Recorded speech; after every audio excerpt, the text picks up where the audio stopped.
AP deputy speaker Raghurama Krishnam Raju కావాలనే వివాదాస్పద విషయంలో తల దూర్చారు అని మండిపడ్డారు సిపిఎం రాష్ట్ర కార్యదర్శి వి శ్రీనివాసరావు.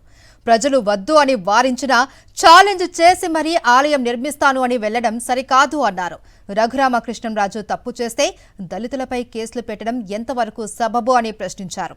రఘురామను కట్టడి చేయడంలో ప్రభుత్వం పూర్తిగా విఫలమైంది అన్నారు. ఈ అంశంపై రిటైర్డ్ జడ్జితో ఉన్నత స్థాయి విచారణ చేపట్టాలి అని డిమాండ్ చేశారు శ్రీనివాసరావు.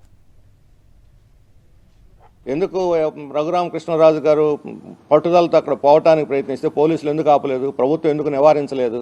ఆయన ఛాలెంజ్ చేసి అక్కడ పోయాడు. అక్కడ స్థానిక ప్రజలను ఛాలెంజ్ చేసి నేను పోతాను, కడతాను, పూజలు చేస్తాను, ఏం చేసుకుంటారు చేసుకోండి అని చెప్పి ఛాలెంజ్ చేసి అక్కడికి వెళ్తే ఇప్పుడు వాళ్ళకి ఘర్షణ జరిగితే ఎవరిది బాధ్యత? ప్రభుత్వానికి కదా? ఇది ప్రభుత్వ వైఫల్యం కదా?